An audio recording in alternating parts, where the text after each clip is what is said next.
ესე იგი მე ვარ იურისტი, ქალაქ ტაშკენტის მცხოვრები, ეროვნებით თურქი. ჩემი მშობლები გადმოსახლებული იყვნენ შუა აზიიდან 54 წელს. გახსოვთ საიდან? საქართველოს სამხრეთი რაიონებიდან, ახალციხის რაიონიდან, საქართველოს СССР-დან.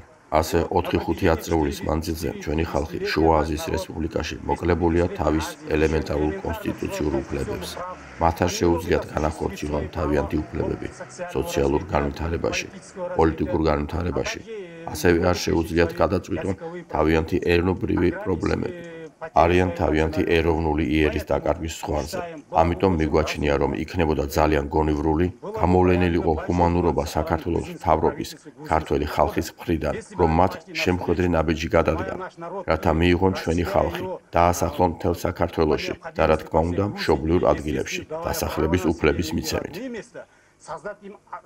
შეუქმნან მათ ჩვენი ერის ცხოვრებისათვის სამი მთავარი სასიცოცხლო პირობა. ეს ერთი, ესე იგი ჩვენი კულტურის განვითარება, საქართველოს სახელმწიფო ფილარმონიის საფუძველზე სიმღერისა და ცეკვის ეთნოგრაფიული ანსამბლის შექმნა. სკოლებში ქართული ეროვნების მოქალაქეების ქართული სწავლების სკოლებში მიეცეს 1 საათი მშობლიური თურქული ენის სწავლების საშუალება. აგრეთვე გამოიცეს რაიონული ან რესპუბლიკური მასშტაბის ერთი გაზეთი, რომელიც იქნება, ესე იგი, გამოვა თურქულ ენაზე. როგორც იურისტი ვფიქრობ, რომ საქართველოს СССР ტერიტორიაზე ავტონომიური რესპუბლიკის შექმნა იმ რაიონებში, სადაც ცხოვრობდა ჩვენი ხალხი, თურქეთთან მოსაზღვრე რაიონებში, სინამდვილეში განუხორციელებელია და ამას არ მოითხოვს ჩვენი ხალხი. ზუსტად ამ პრინციპებზე შეუძლიათ მათ თავიანთი უფლებების დაცვა, თავისი ინტერესების, თავისი მომავლის. მაშინ ხალხი სწორედ გაიგებდა. მათი უმრავლესობა იმყოფება გაურკვევლობაში.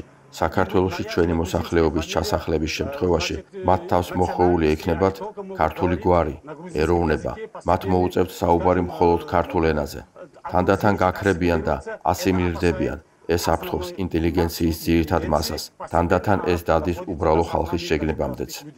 ადრე თუ გვიან ასეთ ნიადაგზე თურქული პრობლემის გადაჭრას შეუძლია გამოიწვიოს დაძაბულობა საქართველოს კონკრეტულ რაიონებთან და მიგვიყვანოს წარმოუდგენელ შედეგებამდე.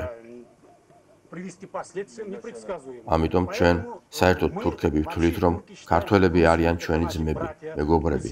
ისინი ძალიან ნიჭიერი ხალხია. უნდა გაიგონ, რომ ჩვენ არ შეგვიძლია ცხოვრება ჩვენი სოციალური, ჩვენი ტრადიციის, ჩვენი კულტურის გარეშე.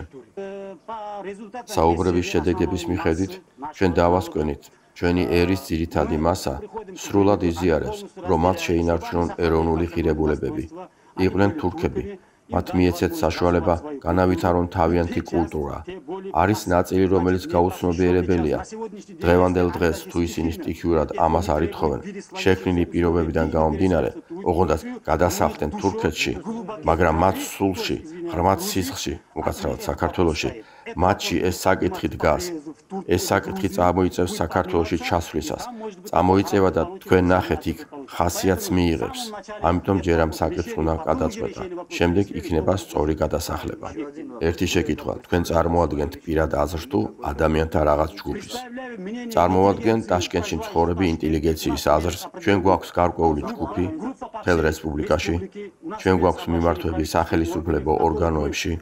მივმართეთ უზბეკეთის СССР-ს 1500 კომუნისტის სახელით. რითიც გვინდოდა შეგვექმნა აი ეს პრინციპები. ესე იგი, აქ ჩვენი ეროვნული თვითდამკვიდრება. მაგრამ როგორი ვითარებაც შეიქმნა, ჩვენ ვხედავთ, რომ ჩვენ გვიჭირს. ახლა ვასკვნით, რომ ქართული პარტიული ორგანოები სწავლენ ამაზე. მხოლოდ ამ პირობებით შეიძლება ცხოვრება და ათვისება. ცხოვრება საქართველოს ნებისმიერ ტერიტორიაზე. ერთი შეკითხვა მინდა დაგისვათ. როდესაც თქვენ ამბობთ, რომ ტაშკენტში თქვენი ეს ინტელიგენციის ჯგუფი განცხადებით შედიოდა ხელისუფლებაში, თქვენ მას თუ განიხილავდით ხალხში, სოფლებში, აქეთ-იქეთ. ეს მიმართვა იყო გამრავლებული რამდენიმე ასეულ პირად. ჩვენი წარმომადგენლები დადიოდნენ სოფლებში.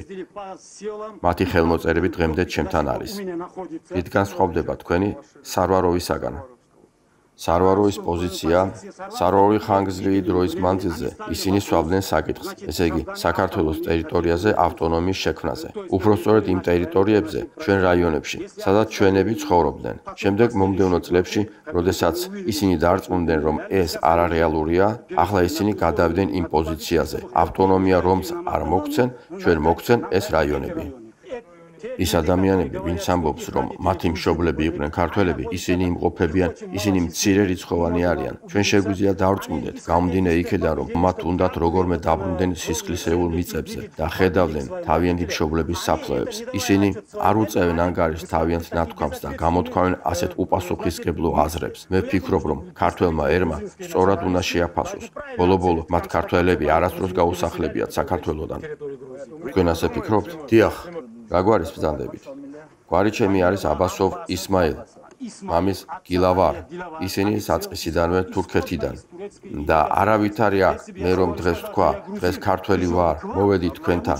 მიჯობს მოვიდე, გითხრა, თურქი ვარ, შენ მენდო, ვიდრე მოვიდე და გითხრა, მე ქართველი ვარ და ხვალ გადავთქვა. მართალია, აი გამომდინარე აქედან. ჩვენი საერთო ფსიქოლოგია, ჩვენი გამოთქმა, ჩვენი ენა, ყოველი მხრიდან, ბიჭებო, გაიგეთ. ამ საკითხებზე მე თვითონ ვერიდები იმ ადამიანებთან, ჩემ ამხანაგებთან, რომელიც დღეს გეუბნება, მე დღეს უკვე ქართველი ვარ. თქვენ დარწმუნებული ხართ, რომ ხვალ არ იტყვის, მე ქართველი არ ვარო. აი ჩვენს ენაში ავიღოთ მაგალითად ქვა, თურქულ ენაზე. ყველა თურქულ ენაში ამბობენ დაშ ან თაშ. ჩვენ კი როგორ ვამბობთ? ტაშ, ტ, ჭ, პ, კ. თურქულ ხალხს ეს ასო არ გვხვდება. ჩვენი ბავშვი, რომელიც აქ დაიბადა, აი ის ამბობს ჭ, პ, ტ, კ. ისეთი ასოები, რომელიც საფუძვლიანად სისხლშია. თქვენ კითხვაზე, მოიცა, როცა შენ ლაპარაკობდი, მე არ გიშლიდი. ამიტომ იქნება არიან ასეთები, ისმაილ, იქნება არიან ასეთები. აი, საიდან არის დაუშვათ მამულა გილარ? ეს სუფთა ქართულია, ეს არის ქართველების მიღებული. ეს წინაპრის გვარია, მამულა, მეხრიძე. თვითონ ვინ ხარ? ქართველი თუ თურქი? თქვი კამერაში. მე რომ ვიცოდე. აი ისინი, რომლებიც გეუბნებიან, არა, ქართველები ვართ, ჩვენ გვინდა იქ მიგვიღონ. ესენი არიან ავანტურისტები. ესენი არ უწევენ ანგარიშს ხალხის ინტერესებს. არ გააჩნიათ შორსგამიზნული მიზნები, რომელიც არა მხოლოდ ჩვენ, თვით ქართველ ხალხსაც მიიყვანს არასასიამოვნო შედეგებამდე. იქნება აი ასეთი ომი, დრო ხალხში თვითშეგნება მაღლა იწევს. ბავშვები, რომლებიც ჩვენი შვილები, გაიზრდებიან, ერთხელაც მიხვდებიან, რა არის ეს საკითხი. ავანტურა, გაიგეთ ამხანაგებო. ჯობია იქ შეგვიშვებ, ვიდრე გვართმევდეთ უკან არაფერს გართმევთ. არა, თუ თქვენ გვეტყვით ქართველი ხარ, ჩვენ ყველაფერს გვართმევთ. ჯერ მიწა წაგვართვით, პირადად შენ კი.